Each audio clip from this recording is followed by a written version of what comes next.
Hello students, today we will do the in-text question number 1.7 of NCERT book chapter 1 solutions. Henry's law constant for carbon dioxide in water is 1.67 into 10 raised to power 8 pascals at 298 Kelvin. Calculate the quantity of carbon dioxide in 500 ml of soda water when packed under 2.5 atmospheric carbon dioxide pressure at 298 Kelvin. सबसे पहले हम ये समझेंगे कि हम इस पूरे question में हमने कैसे कैसे सॉल्व करना है. स्टेप नंबर 1 क्या होगा, 2 क्या होगा, 3 क्या होगा. फॉर एग्जांपल यहाँ पे लिखा गया है quantity of carbon dioxide in 500 ml of soda water. That means gas is dissolved in a liquid which clearly indicates कि यहाँ पे हेनरीज लॉ का फॉर्मूला लगेगा. हेनरीज लॉ के accordingly we have the formula pressure is equal to Henry's constant multiplied by the mole fraction, right? Pressure and Henry's constant. हमें यहाँ पे Henry's law constant दिया हुआ है, प्रेशर भी हमें दिया हुआ है 0.2.5 एटमॉस्फेयर, प्रेशर भी दिया है, हेनरीज लॉ कांस्टेंट भी दिया है. Third thing is mole fraction. यहाँ से हम मोल फ्रैक्शन निकालेंगे कार्बन डाइऑक्साइड की. जब हमारे पास मोल फ्रैक्शन आ जाएगी, मोल फ्रैक्शन का फॉर्मूला होता है number of moles of carbon dioxide divided by number of moles of carbon dioxide plus number of moles of water. यहाँ से हम number of moles of carbon dioxide calculate करेंगे. सबसे पहले हम लिखेंगे गिवन. हमें गिवन क्या क्या है? Henrys constant.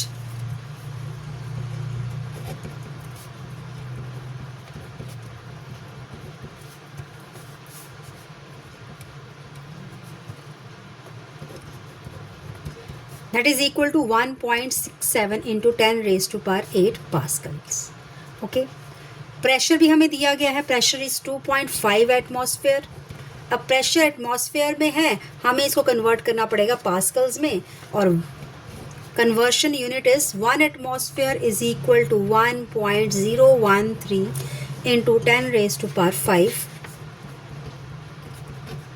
पास्कल्स. सो हमें 2.5 को मल्टीप्लाई करना पड़ेगा 1.013 into 10 raise to power 5. We will get 2.53 into 10 raise to power 5 pascals, right.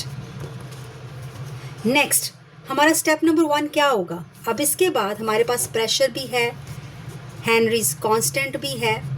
अब यहाँ से हम मोल फ्रैक्शन निकालेंगे कार्बन डाइऑक्साइड का, right, which is equal to pressure divided by the Henry's constant. ये यहाँ से आया हेनरी कांस्टेंट का formula. Pressure is equal to Henry's constant multiplied by the mole fraction of carbon dioxide. यहाँ से हमने मोल फ्रैक्शन निकाला है. अब यहाँ वैल्यूज पुट करेंगे. वैल्यूज हैं हमारे पास, प्रेशर की वैल्यू है हमारे पास 2.53 into 10 raise to power 5 divided by Henry's constant 1.67 into 10 raise to power 8, जिसकी कैलकुलेशन के बाद we will get the value 1.5 into 10 raise to power -3. Okay, ये हमारे पास मोल फ्रैक्शन आ गई है कार्बन डाइऑक्साइड की. अब स्टेप नंबर 2. अब यहाँ से हमें number of moles of carbon dioxide निकालने पर उससे पहले हमें number of moles of water calculate करेंगे. वो देखते हैं हम कैसे करेंगे. So we will calculate from here number of moles of carbon dioxide. Now we know that mole fraction, that is equal to number of moles of carbon dioxide upon number of moles of carbon dioxide plus number of moles of water. Okay, अब यहाँ से number of moles of water चाहिए होंगे हमें. वो कैसे calculate करेंगे? As we all know, number of moles calculate करने का फॉर्मूला है given mass upon molar mass. हमारे पास given mass, अगर हम क्वेश्चन देखेंगे तो हमारे पास गिवन मास है 500 ml सोडा वाटर, मतलब वाटर का अमाउंट कितना है हमारे पास 500 ml. यहाँ पे हम वैल्यू पुट करेंगे इसकी 500. मोलर मास वाटर का 2 into 1 plus 16 that is equal to 18 which comes out to 27.78 moles, right. अब यहाँ से हमारे पास number of moles of water आ गया है. अब इसके बाद हमने अब यहाँ से कैलकुलेट करने हैं number of moles of carbon dioxide. Again वही मोल फ्रैक्शन का फॉर्मूला लगाएंगे. That is equal to number of moles of carbon dioxide number of moles of carbon dioxide plus number of moles of water. Okay, यहाँ पर हमने ये Henry's law है and we know that amount of solute is very very very small which can be considered as equal as 0. So हम ignore करेंगे, neglect करेंगे NCO2 को और we will get the final term NCO2 upon number of moles of water, right? करें. Now we will put the values. Mole fraction of carbon dioxide जो कि हम already calculate कर चुके हैं, which is 1.5 into 10 raised to power minus 3. 1.5 into 10 raised to power minus 3 that is equal to number of moles of carbon dioxide हमें calculate करने हैं. water के हमने calculate किए हैं 27.78. now cross multiply number of moles of carbon dioxide that comes out to 1.5 into 10 raised to power minus 3 multiplied by 27.78 which comes out to 0.042 moles.